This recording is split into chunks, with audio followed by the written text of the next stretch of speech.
안녕하십니까. 친애하는 수강생 여러분, 오늘 제 7주차 1교시 인간과 사회. 지난 시간에 이어서 우리 계속 경제 문제 하면서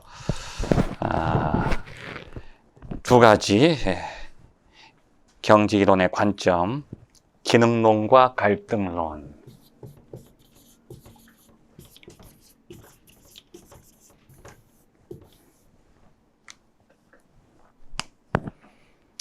둘이 있는데 아니면 둘 이상이 조화를 이루느냐 아니면 부딪히느냐.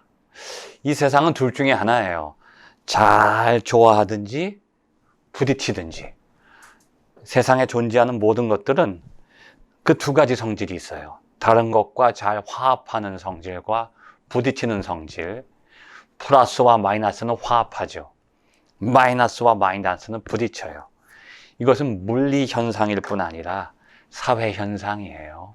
사람도 이상하게 땡기는 사람이 있고 튕겨나가는 사람이 있어요. 음식도 땡기는 게 있고요, 밀어내는 게 있어요. 아래로도 밀어내지만 위로도 밀어내죠.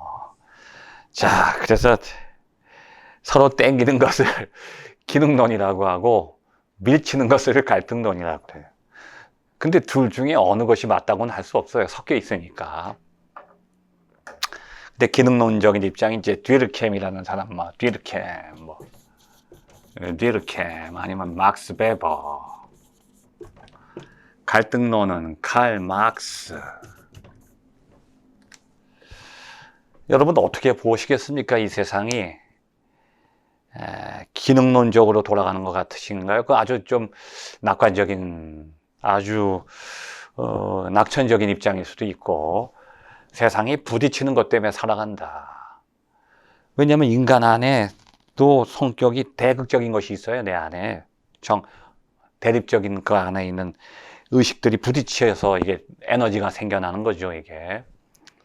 자, 그래서 기능론이라고 하는 것은 지난번에 우리가 공부했듯이, 기능론은 우리 사회를 볼 때 아니면 경제를 볼 때 모든 구성 요소들의 상호 의존 관계를 통해서 이 사회 구조, 경제 구조가 유지되고 발전된다. 그러니까 모든 구성 요소가 상호 의존적이다. 그러니까 유기체적인 관점이에요. 우리 몸이라고 하는 것이 지금 이게 각 파트가, 각 지체들이, 오장육부가 각자 자기의 기능을 하는데 그 기능이 다른 것과 연결이 돼서 한 몸을 건강하게 움직인다고 하는 것처럼 유기체적 관점이죠. 기능론은 아주 좋은 거예요. 근데 단점은 뭐냐면 조금 보수적인 거예요. 이게 서로도 잘 상호 의존 관계니까 이게 움직여지면 안 되고 그대로 유지가 돼야 돼요. 조절과 항상성, 생명체가. 그러니까 현재 상태를 조금 더 긍정적으로 보려고 하는 거예요. 그 보수적인 관점이 되기 쉬워요. 기능론이라고 하는 것은 현재 상태가 계속 유지되기를 바라니까 상호 의존적으로 잘 돌아간다고 보는 거죠. 근데 갈등론은 뭐냐면 갈등과 모순과 대립이 사회 변동을 일으키고 혁명을 일으키고 발전을 시킨다는 거예요. 그러니까 이게 어떻게 하면 지배하는 것과 지배당하는 것들 사이에 싸움같이 보이지만 그것이 결국은 사회를 변화시키고 발전시킨다. 그러니까 어떻게 보면 진보적이에요. 사회를 유지시키고 보존하기보다는 바꾸려고 갈등을 통해서 바뀌어야 되니까. 그래서 이 갈등이론은 조금 진보적인 관점이고 기능론은 보수적인 관점이라고 볼 수가 있죠. 그래서 지난 시간에 이어서 우리 127페이지 위에서 열째 줄, 기능론에 있어서 사회계층 체계는 사람들로 하여금 사회에 유용하고 중요한 일을 수행하도록 동화시키기 위해서 사회적 자원을 불평등하게 분배시키는 근본적인 메커니즘이다. 그래서 기능론으로 볼 때는 대부분의 사람들은 어떤 구성 요소 아니면 어떤 자리, 어떤 위치, 모든 위치들이 우리 몸에서는 뭐냐면 눈이 코보다 더 중요한, 물론 이 몸이 천냥이라고 한다면 눈이 900냥이다. 눈이 제일 중요하다. 그렇게 얘기를 하는데 눈이 아무리 건강해도 코가 병나면 눈까지 아프잖아요. 눈물이 나잖아요. 그러니까 우리 유기체, 우리 몸에서 볼 때는 어떤 한 부분도 망가지면 전체에 영향을 주니까 어떤 것이 더 중요하고 중요하지 않다. 그렇게 말할 수는 없잖아요. 이게 기능론에서 보면. 그런데 이 사회적으로 볼 때는 어떤 위치 아니면 어떤 사람이 이 사회가 유지되는데 더 큰 역할을 한다. 더 중요하다. 근데 어떤 것이 더 중요한지를 판단하기가 힘들다는 거예요. 의사의 임금이 여기 보면 밑에서 5째, 6째 줄 청소부의 임금보다 많다. 자, 그러면 임금이 높으니까 의사가 사회적으로 더 중요하다. 그렇게 볼 수는 없다는 거예요. 지금 우리 사회가 가장 심각한 문제를 가진 것 중에 하나가 이 자본주의 경제가, 이게 돈이 사람을 위해서 기여해야 되는데 사람이 돈을 컨트롤해야 하고 지배해야 되는데 이 거꾸로 됐어요. 돈이 사람을 지배해요. 그래서 사람을 평가할 때 돈으로 해요. 저 사람 연봉 얼마? 1억이요. 1억짜리 인간이 돼요. 저 사람 차를 지금 무슨 차 타고 저 람보기니 타고 다녀. 그럼 그 사람의 가치가 그 차의 가치에 비례하는 거예요. 그래서 사람들이 빚을 내서라도 집은 사고 있어야 사는데 차는 외제차 타고 다니는 게 차가 그 사람의 사회적인 지위를 나타내니까. 제가 몇 년 전에 좀 오래된, 지금도 차가 한 17년, 8년 된 차인데 과거에 어떤 마티즈라고 하는 조그만 차를 타고 호텔 앞에다 차를 댔더니 뒤에서 멜보이가 발로 뻥뻥 차는 거예요. 왜 남의 차를 차냐 그랬더니 뒤에서 벤츠가 들어오니까 빨리 비키라는 거예요. 그래서 지금도 뭐 관공서에 갈 때도 시커먼 차, 큰 차를 타고 들어가야 사람들이 문이라도 열어주지, 조그만 차 타고 들어가면 주차장에 주차도 못하게 한단 말이죠. 그 사람들 의식 속에 나의 차가, 나의 집이, 나의 이 입은 옷이, 나의 외모가 나 자신을 나타낸다, 지위를. 이렇게 사회계층을 그렇게 구분하고 특정 짓는 그런 경우가 발생할 수 있다는 거죠. 과연 의사가 청소부보다 돈을 많이 번다고 해서 사회적으로 의사가 더 중요하냐? 물론 의사가 병을 고치기 때문에 중요한 역할을 하는 직업이긴 하지만 청소부들이 한 달만 쓰레기 안 치워보세요. 코로나19가 아니라 전염병이 만연합니다. 냄새나서 길거리에 다닐 수가 없어요. 청소부도 필요하다고 하는 거죠. 자, 올바른 사회의 유지를 위해서 가정주부, 중고등 교사, 대통령, 국회의원 중에 누가 더 많이 기여해 왔는가? 쉽게 말하기 힘들다는 거죠. 이 기능론적으로 볼 때는. 자, 그런데 여기 128페이지 위에서 셋째 줄 보면 기능이론의 비판적인 사람, 이 기능론을 비판하는 사람들은 뭐라고 하냐면 자리가 사회에서 차지하는 기능적 중요도에 따라서 보상이 공평하게 분배되지 않는다. 이 기능론은 문제다. 이게 모든 사회적 기능들이 다 중요하다고 말은 하는데 그 기능에 맞게 보상이 주어지지 않는다는 거예요. 어떤 사람은 뼈 빠지게 일하고 있는데 사실 여러분, 농부가 아침에 일어나서 그 벼 이상을 베고 모내기 하고 농사 짓는 그 고통이 얼마나 큰지 아십니까? 근데 거기에 주어지는 보상은 너무 적다는 거죠. 어떤 사람은 화이트 칼라라고 해서 책상에 앉아서 사인을 몇 번 하고 몇십억, 몇백억, 몇천억을 버는 사람이 있는데 과연 그 사람이 사인하는 것이 그만큼 가치가 있다고 판단할 수 있냐는 거죠. 비판하는 사람들이. 사회에 대한 기능적 중요도를 판단하는 기준. 저 사람은 더 사회적으로 중요하다고 하는 그 기준도 모호하다는 거예요. 그래서 기능이론에 대해서 비판하는 사람들이 있다는 거죠. 그래서 기능이론은 사회적인 계층을 더 계속 유지시킨다는 거예요. 그게 오히려 사회적으로는 더 불합리할 수도 있다고 하는 거죠. 자, 그 다음에 여기 2번 보면 빈곤의 기능. 이 가난이라고 하는 것이 기능론에서 볼 때는 그냥 그 가난 자체로만 존재하는 게 아니라 어떤 기능을 한다는 거예요. 사회를 위해서 필요한 요소도 있다는 거죠. 자, 여기 보면 첫 번째, 빈곤의 존재는 사회의 더러운 일이 수행되게끔 보장해준다.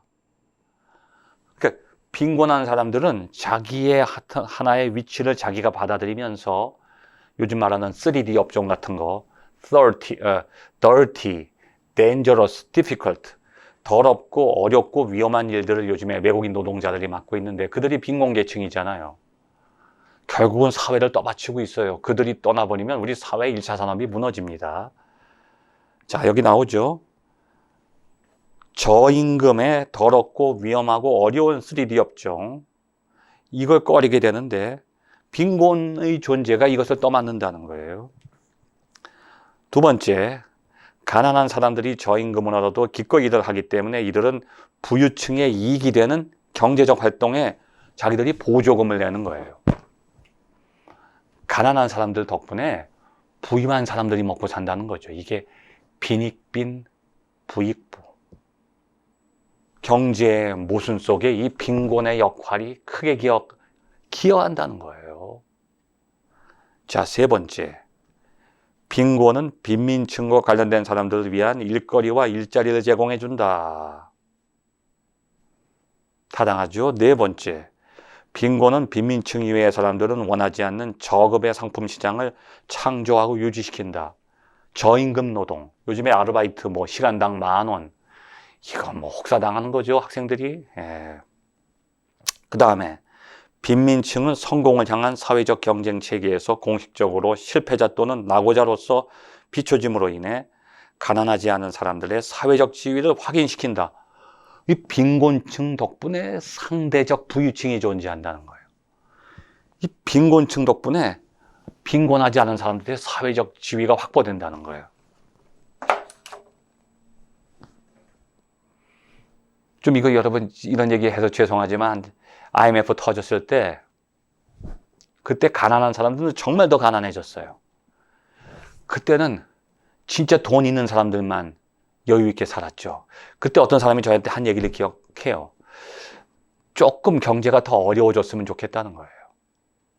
모두가 잘 사니까요. 진짜 자기가 티가 안 난다는 거예요. 모두가 잘 살면 진짜 잘 사는 사람이 그 잘 사는 티가 안 나니까 재미가 없다는 거예요. 이게 무서운 얘기죠. 다들 못 살아야, 가난한 사람들이 존재해야 부자로서의 자기의 정체성이 더 드러난다고 하는 거죠. 이게 바로 빈곤의 사회적 기능이라고 하는 거예요. 그 다음에 빈민층은 사회적 규범의 정당성을 지지하지 않는 일탈자로 인식되어져 종종 비난받기도 한다. 그래서 사회적인 희생양이 된다는 거예요. 가난이 악덕이라는 거죠. 저 사람은 공부 안 했고 노력하지 않고 이게 비난의 대상이 된다는 거예요. 그 다음 빈민층은 자신들이 산출한 문화를 다른 계층이 채택하고 사용함으로 인해 문화적 기능을 수행한다. 그 빈민층, 이 문화라고 하는 것은, 예술이라고 하는 것은 여러분 부유한 사람들이 할 수 없어요. 절대로 풍요로움 속에서는 문화가 형성되지 않습니다. 그래서 이 빈민층들 안에서부터 예술과 문화가 발전돼 나가는 거예요. 그래서 문화 창출에 크게 기여한다는 거죠. 여러분 K-팝이라고 하는 것도요, 한류 문화라는 게 그게 부유층에서 만들어진 게 아닙니다. 자, 그 다음에 빈민층은 소위 사회 저명 인사나 지도층을 자선 제공자로서 바쁜 생활을 보낼 수 있게 해준다. 그러니까 빈민층이 지도계층, 부유한 계층으로 하여금 사회적으로 봉사할 수 있게 도와준다. 이런 기능도 한다는 거죠. 자, 이제 우리 기능론과 갈등론 중에서 갈등론의 관점. 갈등론. 칼 막스.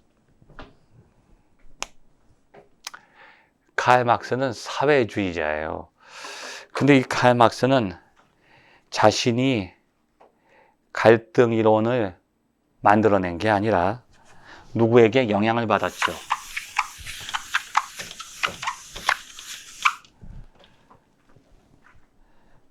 칼 막스에게 영향을 준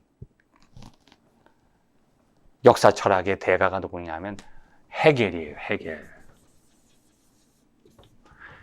헤겔은 이 역사를 변증법적으로 해석을 했어요. 여기 역사, 자연. 역사가 플러스라면 자연은 마이너스예요.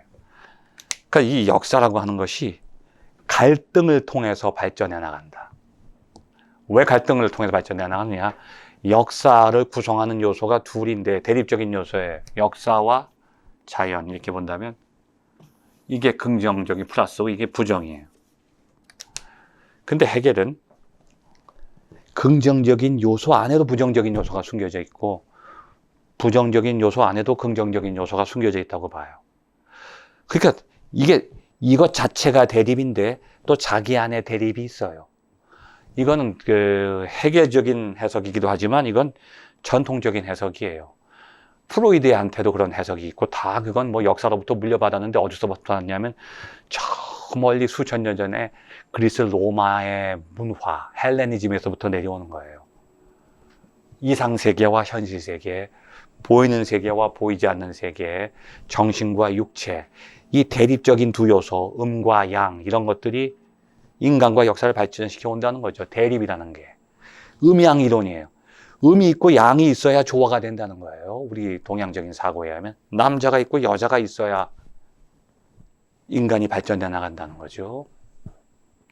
그런데 긍정 안에도 부정이 숨겨져 있고 부정 안에도 긍정이 있는데 이게 둘이 갈등이 부딪혔을 때 어떤 일이 생겨나냐면 부딪히면서 싸우기만 하는 게 아니라 여기 있는 긍정과 여기 숨겨진 긍정이 만나요.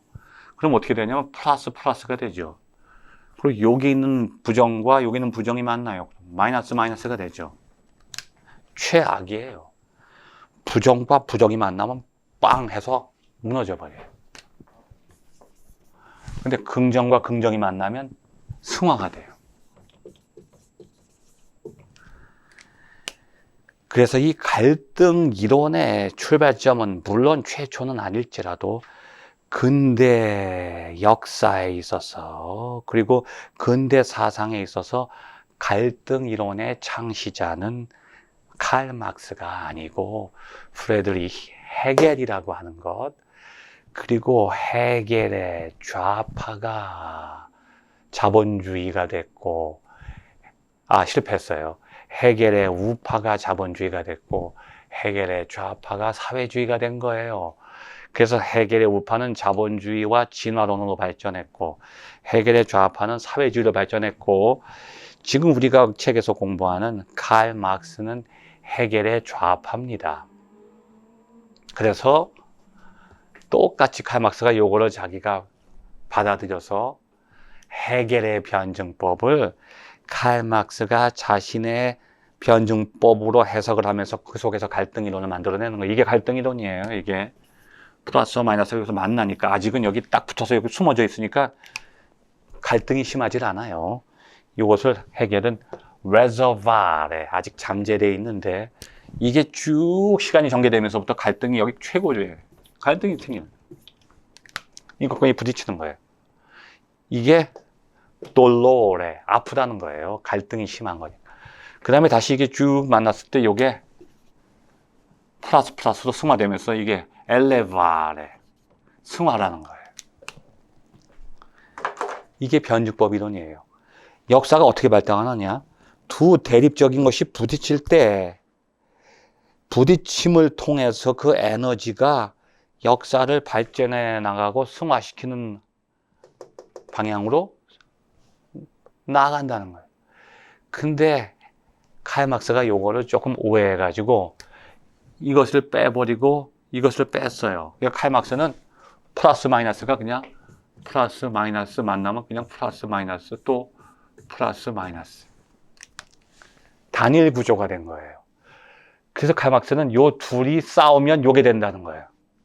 그러면 이 다음에 또 싸우면 이게 돼. 이게 발전된다는데 이건 발전이 아니에요. 그냥 갈등만 남아있죠. 그래서 칼 막스의 갈등 이론 속에는 발전이 없어요. 그냥 갈등만 있는 거죠. 그래서 칼 막스의 그 사회주의 이론 속에는 그냥 계급 갈등이 사회와 경제를 발전시킨다. 이렇게만 보는데 사실 그거는 타당한 이론이 아니에요. 그 갈등 자체를 너무 미화시킨다는 거죠. 자, 여러분 책에 130페이지 보면 기능론과 달리 갈등론은 모든 사람의 공동이익을 반영하는 사회란 존재하지 않아요. 그러니까 모두를 만족시킬 수가 없다는 거예요. 사회가 다 불평등하다는 거예요. 왜 불평등하냐? 계급 사회이기 때문에. 모든 사회에는 계급이 있는데 그 계급들이 기능론에서처럼 서로들 잘 기능을 통해서 조화를 이뤄서 하나의 몸과 유기체를 만드는 게 아니라 각기 부딪힌다는 거예요. 왜냐하면 지배하고 지배당하는 갈등 관계이기 때문이라는 거죠. 자, 갈등론에 따르면 인간의 무한한 욕망에 비해서 사회적 자원은 한정돼 있다. 이게 경제이론이에요. 사회주의 경제이론. 욕망은 무한한데 우리가 첫 시간에도 공부했죠. 지난 시간에도. 육지차에도 공부했어요. 인간의 욕망은 무한한데 자원은 한정돼 있어요. 그러니까요. 그냥 갈등이 있을 수밖에 없다는 거예요. 왜? 내 욕망을 채울 수가 없다는 거예요. 현실 속에서. 욕망과 현실 사이의 갈등을 통해서 인간은 경제활동을 한다는 거예요. 생산을 하고 소비하고 분배한다는 거죠. 거기서 생겨나는 그 희소성, 욕망을 채우려고 하는데 욕망을 채울 수 없으니까 그 희소성을 줄이는 거예요. 욕망과 현실의 자원 사이에 그 거리를 쭉 펴나가는 거예요. 어떻게 하면 이 욕망과 현실 사이의 갭을 줄여나갈까? 이 희소성을 줄여나가는 것이 경제활동의 원인이라고 보는 겁니다. 그래서 이 모든 인간의 욕망은 무한한데 현실은 자원이 제한되어 있으니까 그 자원을 놓고 인간들이 투쟁한다는 거예요. 그래서 인간의 역사는 투쟁의 역사라는 거예요. 자기의 욕망과 현실에 있는 자원들을 각기 자기들이 자원을 차지하려고 싸운다는 거죠. 이게 자연스럽다는 거예요.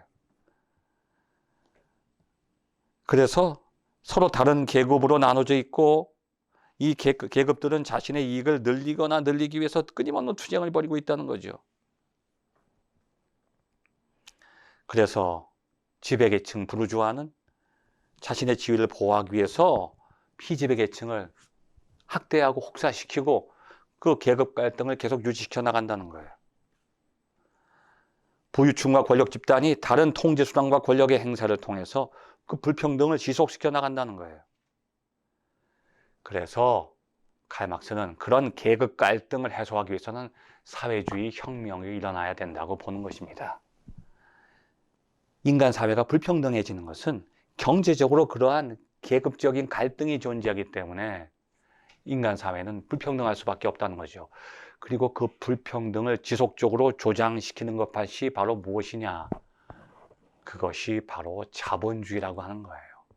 그래서 칼 막스가 가장 자본주의를 비판하는 것이 자본주의 경제 구조는 끊임없이 계급 갈등을 야기시키고 그걸 유지시켜 나간다는 거죠. 근데 인간은 그 계급 속에서 살아가면 자기가 무상계급이 되고 프롤리타리아가 되고 지배를 당하는 순간 결국 자기는 경제적으로 자율적인 삶을 살 수 없다는 거예요. 자신의 노동을 내다 팔게 된다는 거죠. 노동이 상품화되는 거예요. 내가 노동하는 것이 나의 기쁨이고 나의 보람이 아니라 내 노동을 팔게 되는 경제적인 상품이 된다는 거예요.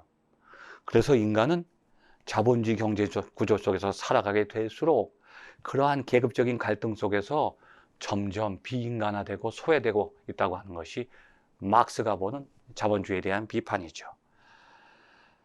자, 이런 내용을 토대로 해서 우리 다음 시간에는 상징적 상호작용론으로 넘어가기로 하겠습니다. 감사합니다.